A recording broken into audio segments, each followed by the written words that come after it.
Podcast is now starting. All attendees are in listen-only mode. Good afternoon, everyone. Welcome to the November 2018 Fisdap Tips and Tricks webinar. Before we get started, I'd like to remind everyone that due to the volume of attendees, all lines have been muted. If you have any questions throughout the webinar, please send them through the chat and we will save a couple of minutes at the end to address them. There will be a short survey at the end of the webinar. We would greatly appreciate your feedback and any suggestions that you have for future tips and tricks topics.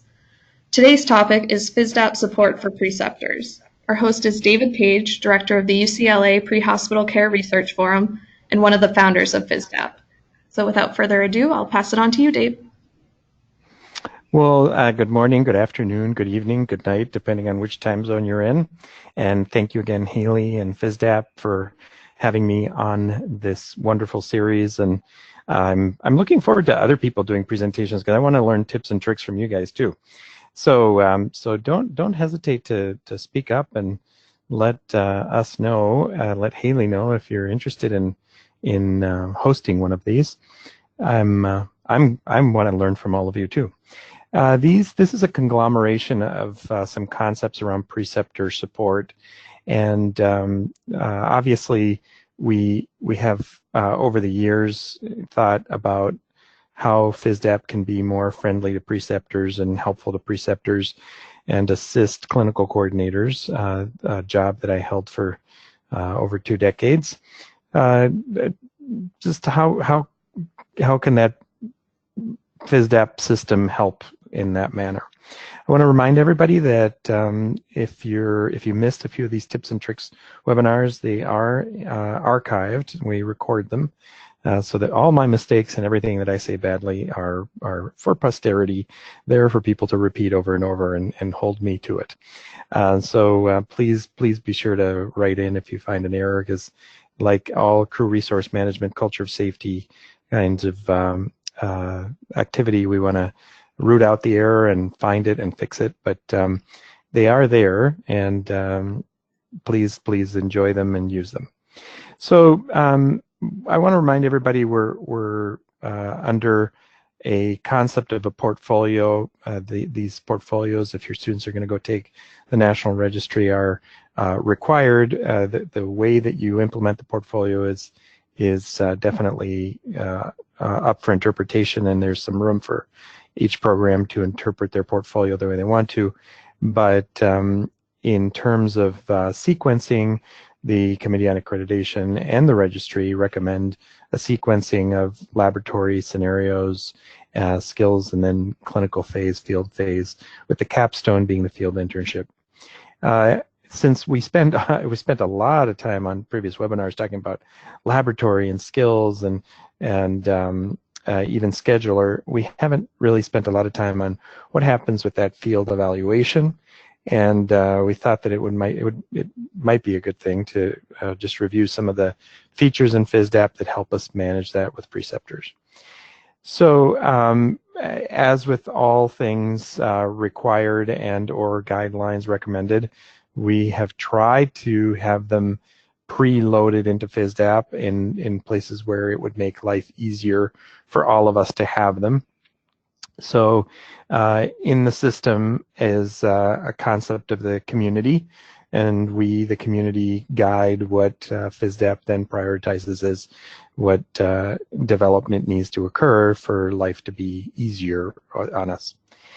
In the case of accreditation, as you probably already are thinking out loud and know, we are required to, and I think it's a great thing to do preceptor training. Sometimes it's challenging. So depending on the ambulance service and the site and the number of preceptors and the rotations and the commitment to it and whether or not they're paid, it gets challenging to sometimes have to provide preceptor training.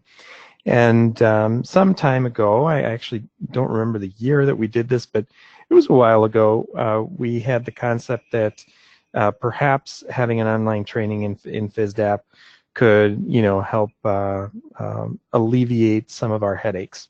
So like all good Alka-Seltzer Fisdap, if you recall back to the days of that marketing campaign. So plop, plop, Fisdap, Fisdap. The fizz around the Preceptor Training is the concept that somebody can online take a 4-hour training and complete the quote-unquote required or recommended or hopefully helpful training to be a preceptor. We all know that it is quite difficult to translate theory into reality, and that there's where the rubber hits the road is where preceptors have to turn what we thought we were teaching in the classroom into the reality of, okay, you've got cops, family, patient, streets, and actual, the reality of patient care. So we need to make it as easy as possible, and the training is focused on really trying to provide the tools for preceptors to do a good job. Preceptors, in general, this is a nice study by Orman that we used for the training. In general, preceptors have those that are rated the best from students, and instructors have high expectations of student achievement, provide positive reinforcement and praise in the clinical setting, and give honest, objective, and fair evaluation. So all of our focus was to try and use evidence-based practices to get the best training possible out to the preceptor. The online training module has educational videos. Yours truly is memorialized, making even more mistakes, I'm sure, as I'm explaining some of the concepts. But within that, there's speed bumps or questions that relate back to the lecture, so they can't just skip over it. They can come back and do what they can until they get another call. So it was meant to save some money for programs that might have had to pay overtime if preceptors were called in and have to sit all together and get paid to do their training. So a lot of the community members who use the preceptor training have used it not just as a first step towards precepting, but also towards field training officer, and eventually towards getting some of those preceptors to come and help in the educational programs. So they sometimes turn into assistant instructors and helpful elves around paramedic programs. Eventually leading to, we hope, great instructors perhaps and educators. We did try and label it Clinical Educator Online Workshop. I got to say that name never stuck, and people keep calling it Preceptor Training. So the concept of a clinical educator has never really taken root in our industry, but I still like the term because I think it's what sometimes medical schools or nursing schools use for staff that's there, but they're there to teach mostly and supervise others that are doing the work. There's also supplemental content that Sarah Houston helped us create in North Carolina around the concept of remediation and how to deal with students who are being a little bit more challenging than others. And so I encourage you to look at this. Some of the preceptors complain that it's just too much, but part of and perhaps it's due for a revamp anyway, but part of the reason, at least, that if you need to defend this, the reason we gave it a little bit more oomph around the domains of learning and talking about psychomotor versus cognitive versus the affective was because we did feel like this was foundational for someone who's doing education. And though, sometimes it's not the greatest feeling to have to take extra education that maybe you quote unquote don't need, that's nice to have, we did feel like we wanted to at least introduce the concepts of teaching and separating the preceptor evaluation. It has been a problem for a long, long time, but separating in their brains what is a lack of knowledge versus a lack of psychomotor skill versus the concept of evaluating their affect. So in order to do that, we did feel like we had to explain these domains of learning. And some of the preceptors, just about the only feedback we get that's a little towards the needs improvement side is that maybe that section of the curriculum is a little long. So I'll take the blame for that, and I've got broad shoulders, and people can complain to me if they'd like, and I'm sure when we revise it, it'll be much less of it. But if you do hear that, that's why. Otherwise, we've had really an overwhelming positive response on this preceptor training, and it's actually surprising sometimes that people don't use it as much as they could. We do have some additional material that is good for interactive in-person kind of stuff. If you want to contact me afterwards, happy to talk with you about what that looks like. But in the day and age when we started this, having online courses was really kind of out there. It was a little more challenging. Now everybody's used to it, and they go, yeah, okay, you can go take it online. So please do check on your unused. Here's a tip and trick for Fisdap. There's a section where you can look for unused accounts, and sometimes the purchase of a whole shebang account means that you've had access to this training for your preceptors with every account that you purchase for your students. So if you've been buying the whole shebang, it means that you've already got access to this. And if not, I think there's a package deal, or talk to your, I guess at this point, book rep, and they can facilitate access at reasonable costs. We do have it CAPC approved, and it's for 4 credit hours. It gives you a nice printable certificate suitable for framing, and you have also some Con Ed with that you can use. We, at least as far as tips and tricks for preceptor support, one of the things I would highly recommend that you do in your local program is to create a pin.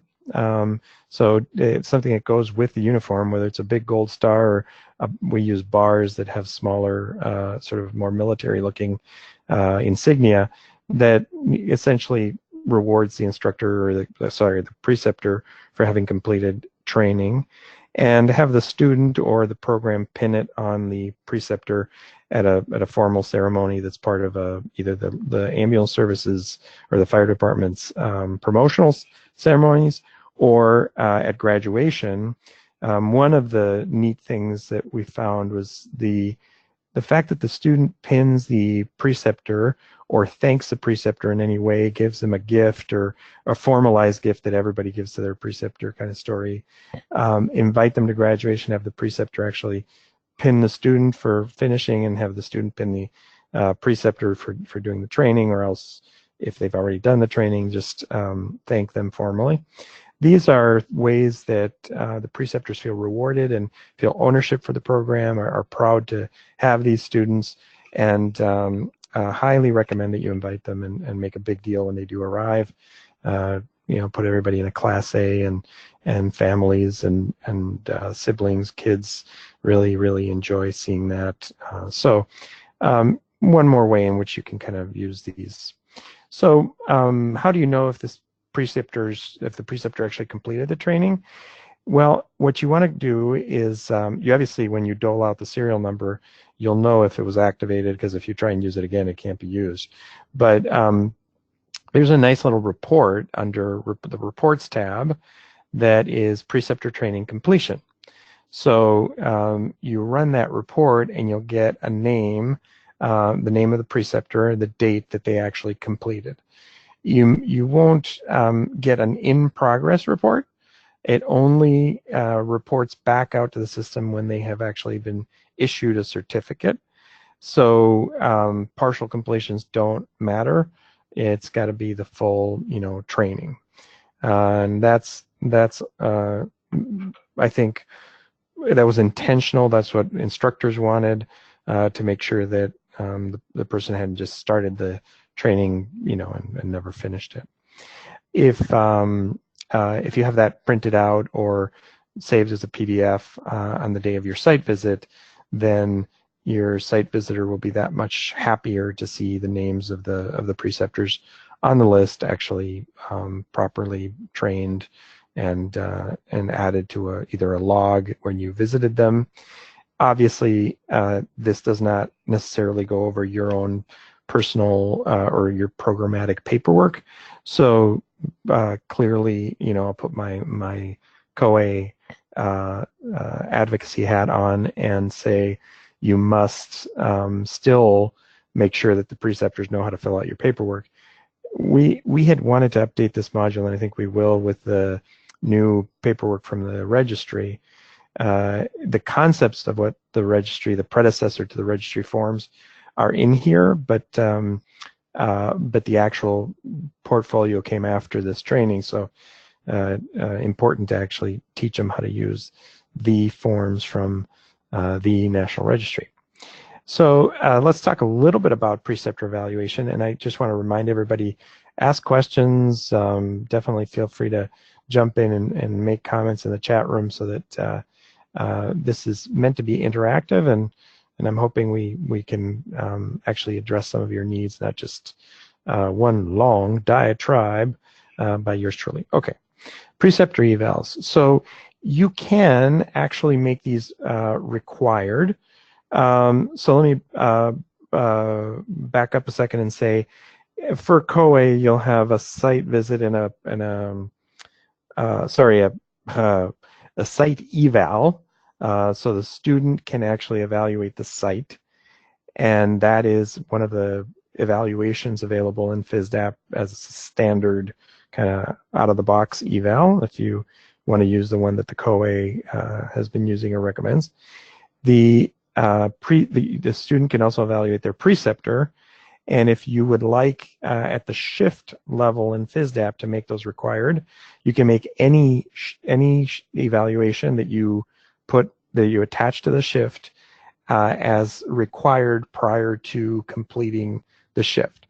So this can be anything, actually. If you want them to fill out just a regular form that says, what did you learn, what sorts of things do you expect, et cetera, that this is at the shift level, not per patient, but per shift. They can evaluate their preceptor, and they can evaluate the site that they were at. If you don't want to make them required, just don't check the box, and then they're just available there. But it's kind of a hit or miss, and I think we know if we don't require things, sometimes they don't get done. So depending on how you want to handle that, we in one of the programs I worked in did right before the final exam or right after the final exam, everybody filled out an eval on each site, so that at the end of the year we could give feedback to each site. I am at UCLA. We have these per shift, and the student is required to fill out an eval per site, so that we can know immediate feedback about what the site was like and what sorts of things came up that might benefit the site. Again, feedback for both the preceptor and the site to be able to improve. And I'll show you a little bit of what that looks like if you aggregate it, so you can obfuscate the student from the student name from the process. It can be kind of a general feedback. So if you have multiple students evaluating one preceptor, or you have multiple students evaluating one site, they're not going to see the names of the students. Let's talk a little bit about preceptor evaluation of student performance, and that is that in the portfolio, as probably everybody on the call knows, there's a requirement for leading 18 out of the last 20 calls, which is great. It's required. It's I think minimum best practice, if not what you're doing. This is actually born out of the Eureka graphs, but the National Registry can't use proprietary terminology or terminology that's tied to anything. So you can be proud, if you're a Fisdap user, that this is one of the outgrowths of research, to know, in fact, that these kinds of measurements over a course, it's all about verification of competency. And so we want to see verification over multiple attempts, not just a single attempt. And it isn't just that they get 18 out of 100, because they'd be mostly failing at that point. It's really a terminal competency. So out of the last 20 that they have, they get, are they competent 18 times? A lot of people ask the question, do you have to start over if you miss one? And the answer is no, they can't. It's not that they are consecutive. It's just that in the last 20 attempts, you're consistently leading, without fail, so that you're graduating competent entry-level paramedics, which is, I think, the goal that most of us have. So in this 18 out of 20, the format, the form that the registry used, and I can flash it up on the screen here. I think it might be useful if I show you the form that I'm talking about. It's I forget the appendix. I think it's Appendix K for the field one. You can use this for field internship, or also the terminology to use if they're going to do field ride-alongs that are not in a terminal competency team leader mode would be field clinical or field experience. But if it's capstone and it's at the end, it's a field internship, and that's the only time we want to use the term internship, is if it's really in the terminal competency at the conclusion of the program. So this form has in it, this is a registry form based on evidence. Actually, when we first ran this, we ran Likert scales, which did not work. I can explain that a little bit more, but this is a 0, 1, and 2 situation, where 2 is the only positive successful rating. Zeros are definitely fail, and 1 is partial, which means not yet competent, not yet met. And it's got an S for the student to fill it out, and a P for the preceptor to fill it out. So these rubrics are the sort of minimum amount of evaluation that we really want from a preceptor. We wanted to keep it at a single page, so if people are actually using pen and paper, they can actually fill it out and sign it, which this form can be, at this point, photographed from a smartphone and just uploaded to the Shift. So that's another tip and trick that you can use for Fisdap, is instead of having this hard copy, just take a photo of it, have the student take a photo of it and attach it to their Shift. But if you want to do away with paper altogether, what we did was we took this format, student, preceptor, and the ratings, history, physical exam, field impression, skill, performance, communication, professional behavior, and team leadership. And what we did was we put them in Fisdap in the Preceptor Sign-Off area. So if you remember tabs, when the students are entering data, they're going to enter data, then a narrative, then there's this Preceptor Sign-Off. It may not be turned on for your program, by the way. You can turn this on and off. So if you're not using this National Registry Sign-Off, you might not have it turned on. I highly recommend that you turn it on and that you use it, because you can do Eureka graphs off of it, and it counts the team leads, so your reports are much better. So we really intended for people to use it. When you're not using it, you're sort of shortcutting a little bit of what you need in order to make Fisdap work for you. Mo better.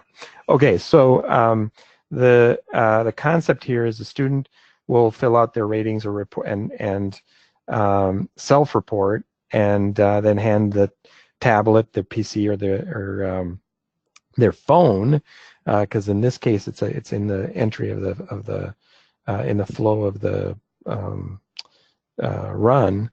This is not a separate eval, by the way. It's in line with data entry. So even though I'm calling it Preceptor Evaluation, it's not a separate evaluation form. It's just all in the data entry. And the preceptor can either confirm their ratings or enter their ratings, depending on how you do it.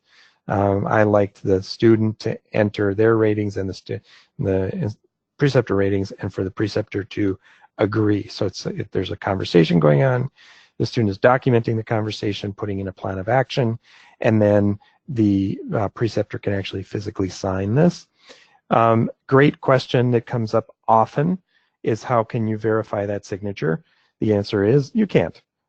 You can pretend like you could. You can certainly, watch and see if you can get somebody, quote unquote, on a fraudulent signature that's not actually the same as their written signature, and have their signature on file and compare it. But honestly, I think you sort of have a range of verification here, and I think it starts with, well, I'll take your word for it, and it ends with retinal scans and blood tests, and somewhere we have to be somewhere in the middle. So are you required to have a signature? Well, yeah, you need the preceptor to actually say, I think these are my ratings and this is what I believe. You can have the system lock out any further edits. So you can lock the patient care report, but then you better hope the student finish their narrative. So getting the students to finish their narrative before this preceptor sign off means everything has to be finished before they leave the shift. And sometimes students don't get their run reports done very quickly, and sometimes that means they can take them home. So you can start a good habit that's the same as what we have in the field, which is you better get your run report done before you leave the hospital. But in this case, before you leave your shift, that's a pretty good habit to start. It's just that enforcing that sometimes means, ouch, you might have to open a shift to have people fix their narratives because they might be rushed and partial. I do want to point out that these other tabs, one is a tab for password. So if, kind of more towards the retinal scan side of verification, if instead of having a squiggly line like a signature, you would like a more secure way, you can assign the preceptor a username and a password.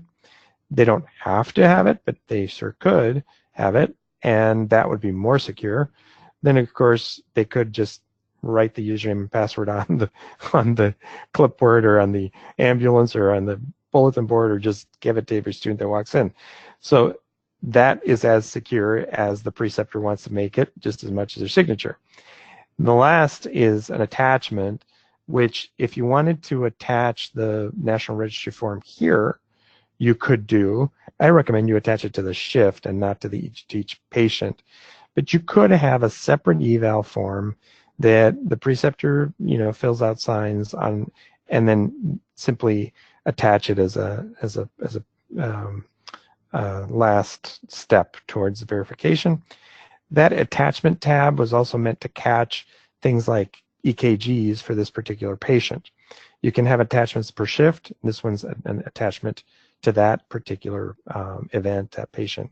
So you could add a picture of the scene if there's no HIPAA violation and there's no problem with that, or other documentation.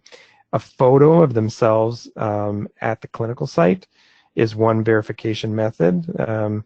We've also we had instituted with Google Voice a phone call, a call-in call, like a check-in call.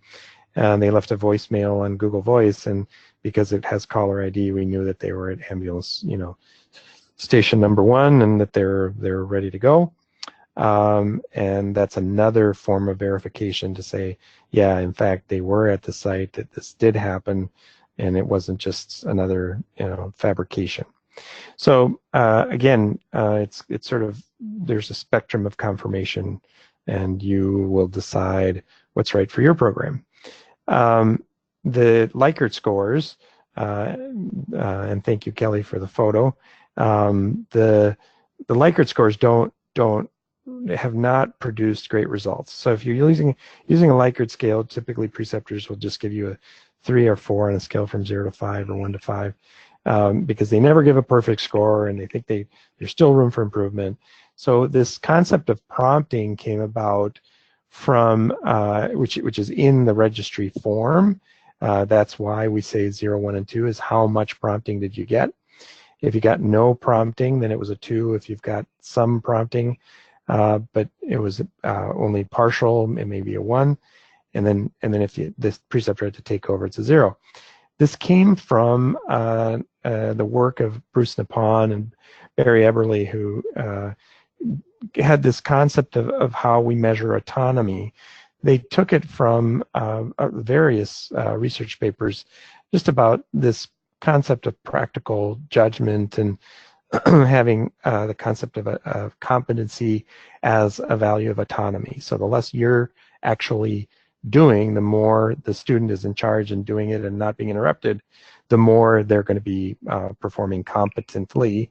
And if you need to interrupt them, then they're not doing the best job. Or again, it matters what kind of an interruption, because if you're interrupting them to fluff a pillow or ask for the patient's address, then that's one thing. But if you're prompting them for care and saying, do you want to get a stretcher? Do you want to start an IV, or would you like to give a neb? That's insertion of a suggestion that then is clearly needed for patient care, and the student is less in charge. So that value of autonomy ends up being a little bit more of a useful measurement when you're verifying competency in the field. And the more preceptor is prompting, the less the student is leading. So the less the preceptor has to intervene, the more the student was in charge. All right. For preceptors, they don't need to have an account. If they want one, you might be able to, you can definitely, if they're going to do a preceptor training, they'll get a quote-unquote instructor account. Those are free, so there's no cost.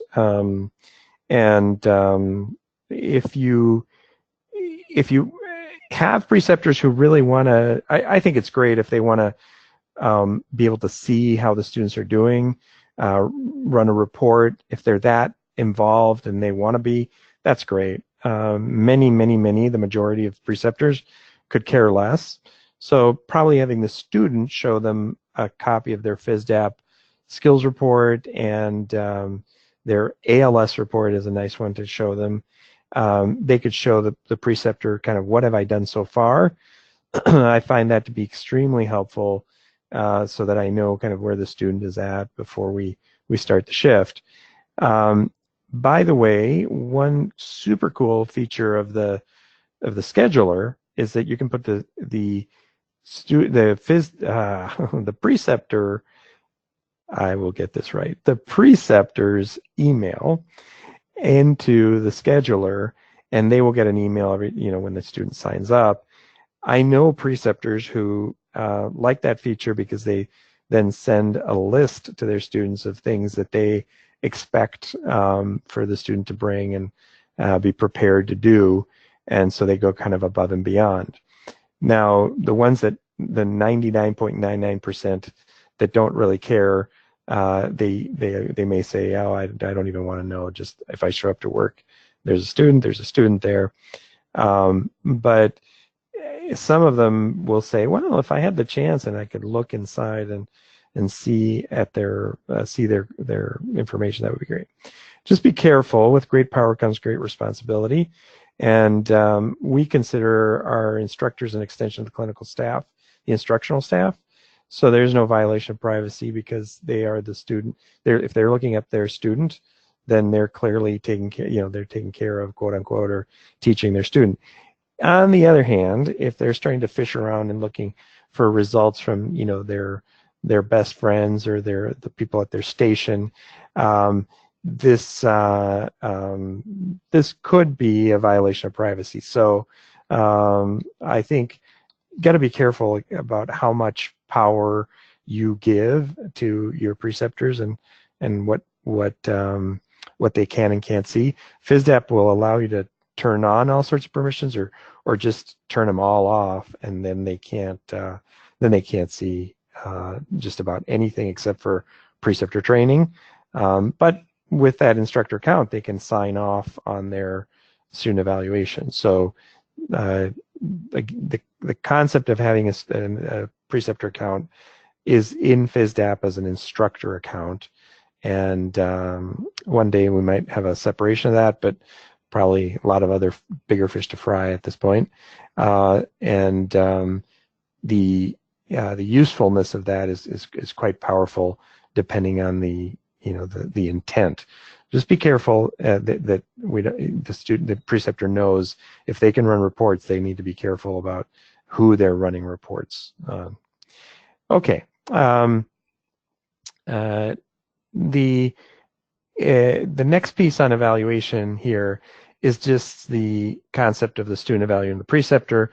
What's preloaded is a COA form that I think is great to be part of the portfolio, because I think everybody should be tuned into getting feedback and giving feedback, and giving feedback respectfully and responsibly. So teaching the students that giving feedback to their preceptors improves the preceptor, and over time the whole system, is a good idea. So they have to do it professionally. It's kind of part of the affective domain to, self-evaluate, evaluate others. This is, and I have some research to share actually about what we learned from some of these. Everyone's invited to the Fisdap Research Summit we have every year in the frozen tundra of Minneapolis in February, and I see some favorite faces from past research summits actually on the list of attendees for this webinar. So you know where I might speak. But if the student is able to give feedback to their preceptor, then that just improves the whole system. So if in the system you have it as a required shift eval, they'll have to do it before they leave the shift, or you could have it as an option, and then it's a hit and miss. Made me feel welcome, demonstrated interest in me as a person, introduced me to other staff, arrived on time. These are nice. It's a really nice eval. It's just these are discrete questions that are answerable very much with a high iterator reliability. So nice, great job by the COAF on this form, and it's just simply sitting there for people to use if they want to. If you load the quote-unquote Preceptor Evaluation or the Fisdap Preceptor Evaluation, that is the recommended one. You could also do your own if you wanted to have some specific things that you wanted to ask. And there's a section on comment that allows people to make comments. So the student can say, gosh, so-and-so made me feel comfortable, or there was a problem getting into the ambulance station. I didn't know the code. The ambulance was gone. Make sure that people can get in next time, whatever they want to write. That's respectful. Okay, so a reminder that Fisdap has evaluations for all types. When you select the top of the form, a student can evaluate themselves. So self-eval, they can evaluate one of their instructors. They can evaluate a guest lecturer, a medical director, or vice versa. The medical director can evaluate the student, and obviously we can evaluate a site or a preceptor. So it's a pretty powerful way for people to do it, and not just do it during their clinical or field internship, but also on a regular basis in the classroom. This is what if you go to reports and just run an evals report, you would see these preceptor evals uniquely. So the score doesn't really much matter. They're usually student to student. If the preceptor's name isn't in the drop-down list of instructors because they don't have an account, then it may be necessary for you to preload them. So that really depends on how you're going to use the Fisdap system. If they have an instructor account, then you can explain to the students they can just go looking for instructor accounts. If not, they should be listed under preceptors for the ambulance service where they are.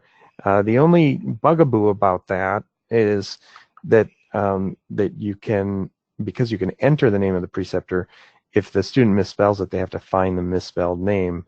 But assuming that they entered it, they know what they think it is.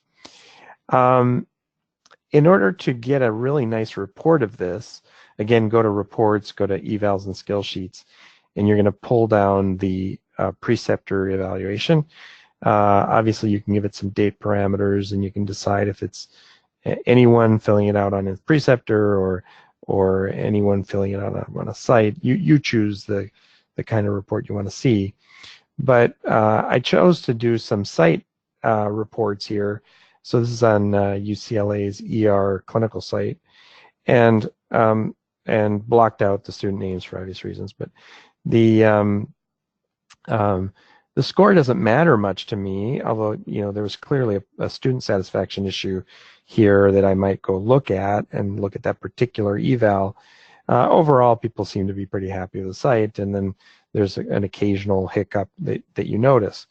So the important thing is that if you click on the View Summary Report, you will then get a per item response. And so if you wanted to give feedback to the facility and say, look, out of 20 evals that were filled out this semester for your ER, we see that you get an average score of 4.8 for students meeting the objectives, but when it comes to the staff facilitating learning, it's not as good as it's a 4.5, so it's pretty good, it's pretty strong, but it wasn't 100%, and so maybe we can look at all that, at why that was what it was. And clicking on Show All Comments will then open up the comment section for each one of the questions asked, and it's again just great feedback for sites to be able to see, what do they mean they're not happy. So this was a lot of opportunities, the variety and kinds of different patients, the fact that I was in a trauma center is helpful, and then what could be improved. Gosh, certain doctors didn't like me to intubate, and that's maybe Crimea River. If you get an intubation in the ER, that would be amazing, but not expected. So maybe take it with a grain of salt, and you can either remove the comment or send it on. But not all nurses were open to a paramedic student. Might be something to address, especially if it keeps coming up. A couple of nurses that were not willing to help in any manner. Now you start to see a pattern, and perhaps can address it with the staff. So probably a good idea to follow up on some of these. Obviously, on the day of the site visit, and when you're turning in reports, having a tool like this, it just helps you say, okay, we have kind of a 360 reporting and take action on what we've learned. I hope this is helpful. Again, don't hesitate to ask any questions, and I'm going to pause quick to see if Haley can relay any questions that might have been asked so far. Hi, Dave. We do have one question. How do you merge duplicate preceptor entries?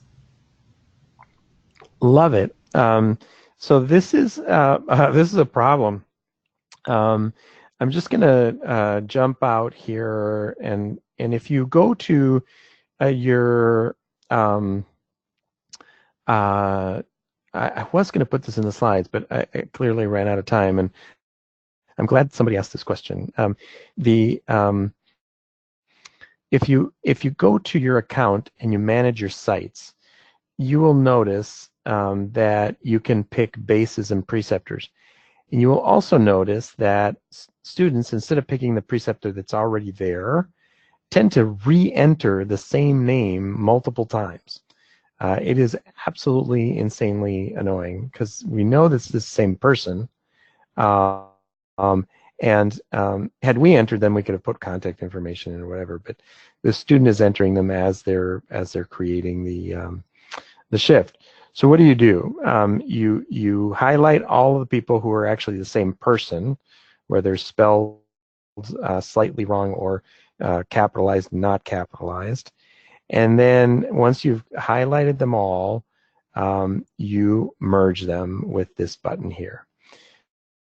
And so it double checks you. I had already checked, actually, I had checked these, and I need to cancel this because I had wanted to fix a different preceptor. So don't do what I just did, which is fix multiple preceptors at the same time. Just fix one preceptor at a time. Otherwise, you'll merge different names in here that are not the same preceptor. So I'm glad I made that mistake in public for everybody to see, and I'm glad that it asked me before I finished. So now if I hit merge, it should only be Brandon Alpern, and by hitting merge, it says, okay, choose one of these to merge into, and we're done. We've merged the preceptor. So I hope that's helpful for merging preceptors and kind of answers that question. It might take a while because there's lots of shifts and lots of students. Next question, and if not, I might have some research to show you. So I'm just double checking the chat area, and feel free to give comments too. I can see great friends on the line. So Jim, don't be silent. I know you can speak up, and Andrew and Andrea and Amy, Randy, don't be shy. If this is not helpful, say something and we will make it helpful or answer your questions. So let's talk a little bit about research and what we've discovered so far, because obviously we had created and did create Fisdap to capture data, not just because we wanted to just meet accreditation standards, but because we want to improve based on evidence. So what does the evidence say now about preceptors? Well, in 2013, we did with the Preceptor Eval and taking into account ethnicity of students, Melissa Martin and Mike Hubble and I looked at 1,666 students from representing 16,000 clinical shifts. What we wanted to see if people of color were feeling less welcome when they showed up at their clinical sites. And in fact, that was the case. So if the students who had diverse ethnicity and self-disclosed it, because they have to consent to research and they have to and they have to disclose their ethnicity. So many people do not, but if they did disclose their ethnicity, they were put into the pile, and compared to Caucasian students, the students of color felt that there was less welcoming behavior, less communication of expectations. They were allowed less access to patient interaction, and they did not feel that their evaluations were fair. So there were significantly less, there was a perception of less enthusiasm for teaching and comfort, and they had less comfort level for future rotations. So these are compared to their Caucasian counterparts in a comparison. So if that's an indication of sort of how we welcome our either women or people of color in the system, then depending on who the preceptor is, maybe that's a perception on the part of the students. Whether it's real or not, it's a perception. Is it better to have one preceptor versus many? So I'm super curious to see you type messages in the chat area to actually tell me what you think. This is a common debate. If the students actually get to see more diversity of styles, is that better or worse? And a very interesting concept of if you bounce from one preceptor to the other, you may have a new evaluator and a new rater, so that rating may be different. Expectations might be different from one preceptor to another, in fact, do you get a better a better experience with many versus one? So it turns out that there is a significant difference between many versus fewer. So in 2013, here, Todd Cage looked at a team leadership function. So with 439 students at the time who had been tracking their team leads, if you control for preceptors, on average, they reach their 18 out of 20 successful. Sort of, I have been consistently leading calls. It takes them 93 cases or patients to do that if they have all different preceptors. But if the more you go towards the right of the graph, that's 90 to 100% of the time with one preceptor meant that they would achieve competence or be rated competently after 35 on average, 35 cases versus 93. So it's actually 93 and 35 is irrelevant. What is relevant is, or I don't think it's relevant. Obviously, there's a tremendous cost to a lot of runs and a lot of ride-alongs to reach those runs, and a lot of time put in by the students. However, what does matter is that if it's 35 or 40 or whatever it is, it's actually more efficient. So it's for one preceptor to be able to give feedback and then monitor on the return, monitor that particular student. So so that's definitely helpful if you're trying to economize on the amount of time spent. It's stronger to have a single rater, and the preceptors usually have partners, so we don't usually work by ourselves. There are some single chase car kind of situations, but on the for the most part, there will be a rotation of partners, or at least a small variety of partners if you stick with one preceptor. So it's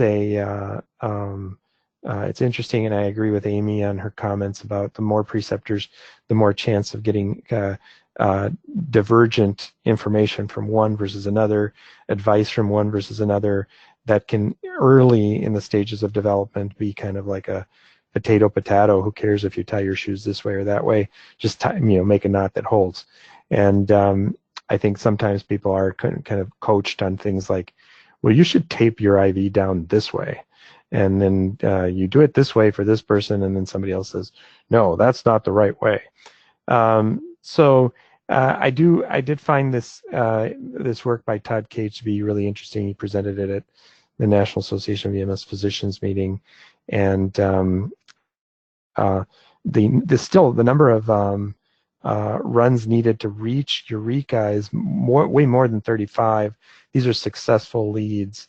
So there's a and this is just the number of students, by the way, and stands for the number of students who reached Eureka. And in this pile of 400 some students, we had 65 out of 439 that actually spent a lot of time with their partner, with their one preceptor. So most students, from 70% on down, most of these students actually spend time with multiple preceptors.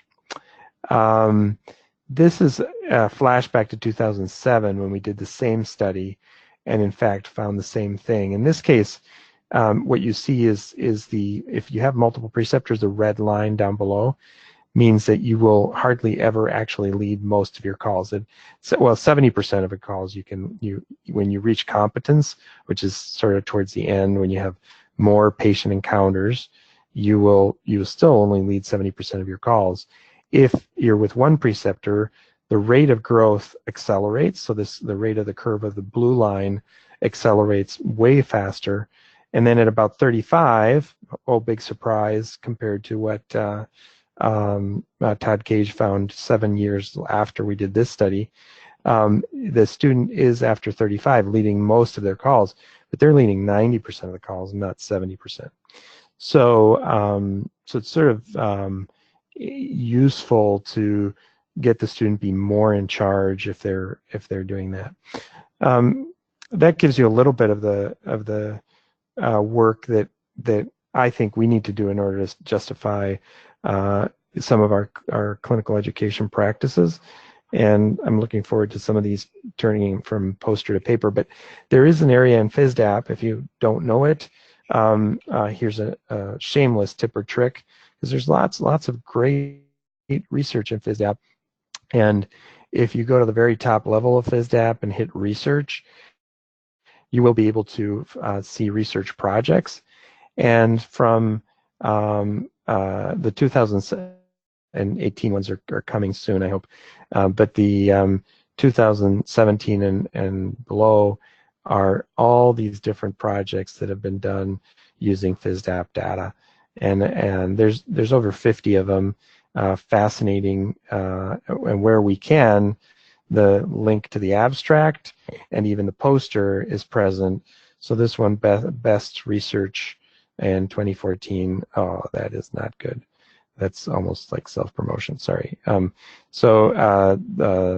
was looking for something that was cool. Here's Devin Price's one on trends in use of intraosseous since 2001. So highly recommend that you take a look at some of these. They're very, very useful for education and kind of planning purposes. And Amy, I see you made another nice comment in the questions area. Learning enhancement for our program, students love having a different preceptor to break down the information differently, but it's less confusing if there are too many of those. So I think that covers the gist of what you wrote. Okay, one last thing is that obviously we still think the team leads are important, and here's a graph, a Eureka graph of team leads off the Preceptor Signup, and showing this to the preceptor again is very helpful to them to see where the student is at and what opportunities they need or can be afforded to them. All right, well, if there's no further questions, thank you everybody for your comments and suggestions and great commentary. Feel free, please do communicate and let us know what you'd like for future topics, and also have if you have some tips and tricks to share, either send us the tip or trick or actually come on and host one of these. That would be great. The past ones are archived here, and without further ado, I don't want to take further time. We're at the hour. So thanks again for joining us, and we hope to have you use Fisdap in the best way that we intended our community to do so, and please send in suggestions. Thank you again for having me.